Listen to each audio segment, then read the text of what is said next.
Apalagi saya juga sangat berterima kasih dengan Ganang Setioko. Walaupun si Ganang ini adik saya, adik ipar saya, tapi jasanya sangat luar biasa. Assalamualaikum warahmatullahi wabarakatuh. Alhamdulillah, sedulur beling dimanapun berada ketemu lagi sama saya Panji Gunawan. Dan semoga sedulur beling dimanapun berada selalu mendapatkan rahmat, ridho dan berkah dari Gusti Allah. Karena tanpa berkah dari Gusti Allah, apa yang kita cari di dunia ini akan sia-sia. Sebelumnya saya ucapkan sekali lagi terima kasih kepada sedulur beling dimanapun berada yang sudah membantu proyek kami, proyek saya, tim beling dan tim Gase. Dimana proyek ini adalah proyek untuk kita menyiapkan amal kita ya. Ini proyek sosial kita lah. Ini proyek dunia dan akhirat kita lah. Karena bagaimanapun juga dimana secara dunianya ini, tempat ini akan digunakan sebagai tempat penyambutan sedulur-sedulur beling, sedulur Ganang Setioko yang ingin silaturahmi, ini membangun kemesraan, membangun kedekatan kita biar lebih chemistry-nya itu biar lebih dapat. Kedua, tempat ini akan digunakan sebagai tempat juguran beling.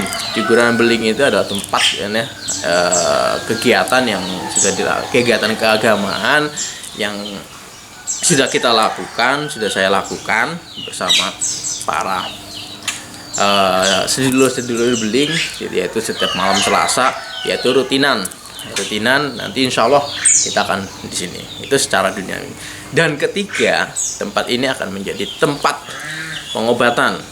Nah, tempat pengobatan di mana kita akan mengobati, ruang privasi, ruang konsultasi nanti di sini. Karena apa, selama ini orang diobati itu di ruang tamu kan, ruang publik. Jadi kita nggak enak. Makanya saya buatkan tempat ini untuk tempat pengobatan. Nah, kemudian di tempat ini juga bagi sedulur-sedulur yang nggak mampu atau nggak punya biaya dan pengen sembuh, silakan datang karena gratis dan free gitu loh. Tapi nunggu tempat ini jadi. Yang dari jauh-jauh kan, kalau memang dia tidak punya biaya, di sini nanti udah ada tempat untuk tidur dan istirahat. Jadi seperti itu. Jadi ini memang proyek dunia akhirat. Akhiratnya apa? Selama tempat ini digunakan untuk suatu kebaikan, kegiatan positif, amal kita tidak akan pernah terputus sedulur. Makanya saya mengajak sedulur-sedulur semua, ayo kita bergerak bersama, kita saling berbagi, kita saling melihat sisi kanan kiri kita. Karena apa? Dunia itu sejatinya adalah kotoran. Lihat apa yang terjadi 4 bulan belakangan ini di saat corona datang. Semua kolab, semua terguncang ini dunia. Nah, apa yang terjadi saat itu? Apa yang Anda rasakan? Seolah-olah harta itu udah gak kanggo gawe. Hanya keiman kita yang saat itu 4 bulan terakhir itu yang benar-benar terpakai. Ini salah satu bentuk atau cara kita menafikan itu meniadakan babakan duniawi. Jadi kita itu jangan sampai kantil ke mantil atau bahasanya ngintil ke bab duniawi. Karena sejatinya yang memberikan rezeki, yang memberikan semua itu karena Gusti Allah. Dan kedua, saya itu sebenarnya melihat sesuatu hal dunia perhidupan itu menjadi ajang yang luar biasa ya untuk mengangkat seseorang. Apalagi saya juga sangat berterima kasih dengan Ganang Setioko. Walaupun si Ganang ini adik saya, adik ipar saya, tapi jasanya sangat luar biasa. Walaupun saya sebelum diangkat Ganang memang sudah terjun di dunia sosial dan praktisi, tapi berkat Ganang Setioko saya menjadi diangkat lagi dan banyak orang yang tahu. Dan alhamdulillah, jadi kita juga bisa nolong sedulur-sedulur yang membutuhkan. Itu seperti itu. Dan untuk kita berbicara tentang dunia perhidupan itu kan, jenengan itu gampang. Tingkat intelektual, tingkat SDM seseorang itu bisa dilihat dari bagaimana dia berbicara, bagaimana dia bertindak, bagaimana dia tingkah lakunya gitu. Makanya bagi saya dunia ini panggung sandiwara, sudah masuk ke YouTube tambah sandiwara. Dan makanya kenapa saya membangun ini, biar kita tidak banyak bersandiwara di sini, belajar agama. Saya sama Mas Ganang ingin banget silaturahmi lebih dekat lagi. Jadi kita belajar lagi agar kita kembali matinya itu mati selamat. Karena dunia ini fana, sebenarnya tidak ada. Yang ada adalah Gusti Allah. Jadi seperti itu. Makanya fungsi dari zikir orang-orang tarekah seperti guru-guru saya itu, semakin dia tahu jati dirinya, dia semakin dengki. Semakin dia tahu, dia semakin takut melihat seseorang, karena takut dosa, takut memiliki sesuatu begitu. Makanya seorang guru sejati itulah yang mengajarkan muridnya itu selalu zikir untuk menghancurkan nafsu yang ada di diri kita. Karena sejatinya nafsu yang ada di diri kita itu ada 7. Salah satunya nafsu amarah, terus ini banyak banget ya, terus lawamah, terus ada nafsu mulmimah, terus ada nafsu mutmainah. Itu di mana? Itu sebagai nafsu yang ada di diri kita.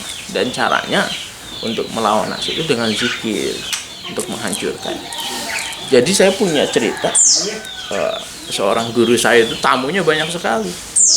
Waktu itu saking banyaknya, dan memang guru saya itu sama babagan dunia itu sudah bukan kantil kemantil lagi, sudah menafikan, isinya hanya zikir dan mengarahkan murid-muridnya untuk mengingat Gusti Allah ya.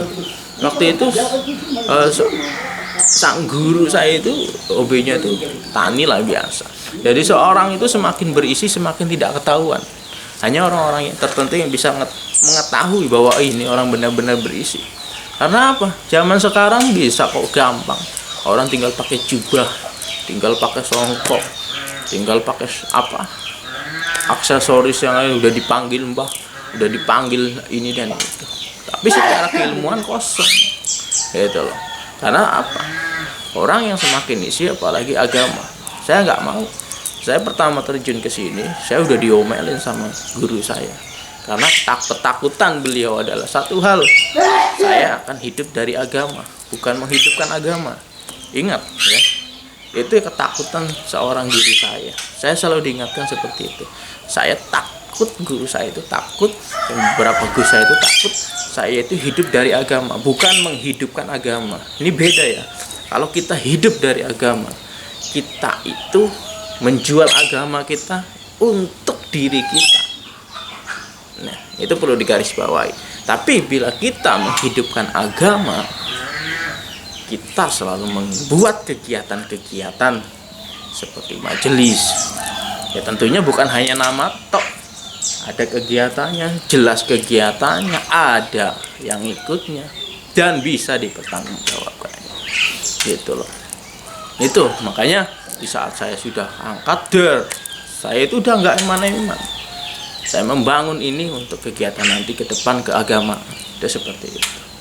Jadi buat sedulur, zaman makin canggih, semakin terbuka, harus bisa memilah dan memilih mana tontonan dan tuntunan, mana tontonan yang hanya orientasinya uang dan uang. Karena apa? Zaman sekarang itu ya, nyari duit itu memang lewat sini gitu. Ya kan pengen jadi YouTube karena berpikir gajinya besar, kepenak gitu loh. Bahkan yang namanya orang YouTube membuat suatu konten, dia itu harus cerdas secara intelektual. Karena YouTube itu adalah konten yang menarik, itu konten hiburan. Itu gitu. Jadi jenengan bisa lihat konten-konten di YouTube itu punya pasar sendiri-sendiri. Pasarnya sangat luas.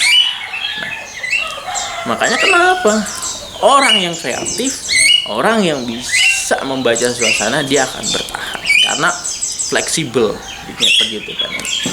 Kalau saya di saat Mas Ganang tarik saya dan saya sudah dikenal, Justru saya lebih banyak offline, makanya saya jarang buat video, karena tiap hari saya harus nengok sedulur kita yang sedang sakit.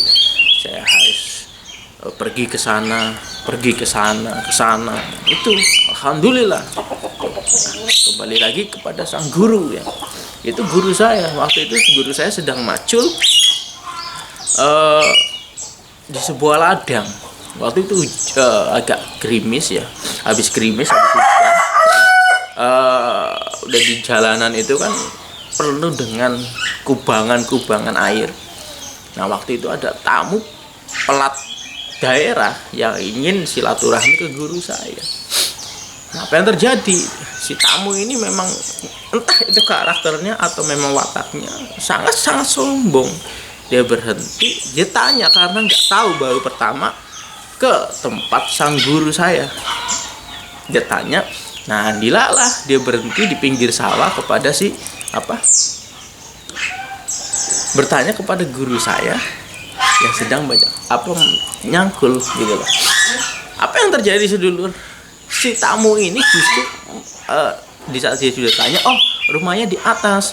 Nah, si tamu ini justru malah menyuruh si orang ini untuk cuci mobilnya yang kotor gitu loh. Nah, bayangkan, posisi jenengan sebagai guru saya, enggak jengkel, enggak kesel. Nah, tapi si guru saya itu ngelakoni, dijalani, dibersihkan. Nah, si tamu ini jalan ke sana. Di sana dia tanya, Pak Kiai ini nonton, ada, tunggu sebentar. Itu dibersihkan, mobilnya dibersihkan. Nah, si tamu itu kan udah disambut sama yang orang di rumah, dia medang-medang atau bahasanya ya menikmati hiburan. Ya, Pak Kiainya ini masih membersihkan mobil sampai benar-benar bersih. Apa yang terjadi dari sini kita bisa ambil pelajaran bahwa seseorang yang mumpuni, semakin tinggi ilmunya, semakin banyak isinya, dia semakin membawa ketenangan dari wajahnya. Lihat aja udah tenang, adem kita sebagai murid gitu. Dan kita lanjut lagi ceritanya. Setelah selesai, Pak Kiai ke sana ke atas dan menemui tamu itu. Apa yang terjadi? Sontak tamu itu kaget. Nah, itulah gambaran kita. Kita berguru, karena guru itulah digugu dan ditiru. Jadi kata-katanya itu selalu dipercayai dan perilakunya selalu ditiru oleh murid-muridnya. Jadi baik buruknya seorang murid tercermin kepada seorang gurunya gitu loh. Karena apa yang diajarkan oleh seorang gurunya akan diimplementasikan oleh seorang murid. Dan sekali lagi, buat sedulur dimanapun berada, silakanlah mulai berpikir jernih. Sudah mulai harus bisa memilah dan memilih mana tontonan dan tuntunan, mana tontonan yang hanya memanfaatkan sebuah ketenaran untuk mencari sebuah uang. Karena uang itu bisa membunuh. Gara-gara uang, saudara kandung, anak dan bapak, semua bisa saling membunuh karena uang. Nah, disinilah fungsi dari kita mendekatkan diri dari menafikan. Menafikan itu mentiadakan sifat duniawi. Dari sinilah fungsi dari sedekah, dari sinilah fungsi dari sebuah zikir untuk menghancurkan nafsu-nafsu yang ada di diri kita. Itu seperti itu. Jadi makanya kenapa sekarang saya jarang banget buat video, karena pertama saya harus merampungkan ini proyek dunia dan akhirat saya yang komandoi, saya yang bertanggung jawab bila ada kekurangan. Maka harus diputar otak, tapi saya tetap pasrahkan bahwa tanpa kehendak Gusti Allah ini tidak bisa seperti ini. Itu seperti itu, saudara. Jadi intinya marilah kita sama-sama saling mendoakan agar orang-orang sedulur dimanapun berada selalu mendapatkan berkah, rahmat, ridho dari Gusti Allah. Dan buat sedulur, intinya tetap harus bisa memilah dan memilih sebuah tontonan untuk menjadikan sebuah tuntunan. Ingat, ini dunia YouTube, bukan dunia real. Jadi kalau ada orang membawa baper lah istilahnya, membawa dunia nyata kayak YouTube itu orang yang norak, saya bilang seperti itu, dan justru malah membingungkan dirinya, justru malah melihatkan bagaimana kualitas SDM-nya gitu loh, kalau bahasa saya seperti itu. Jadi monggo, sekali lagi saya mengajak untuk sedulur nih yang ingin berpartisipasi dalam pembuatan rumah singgah untuk kegiatan keagamaan dan pengobatan serta juguran, silakan bisa hubungi saya di WA 085 2222 96115. Saya Pandu Gunawan. Mohon maaf bila ada tutur kata dan kesalahan. Wassalamualaikum warahmatullahi wabarakatuh.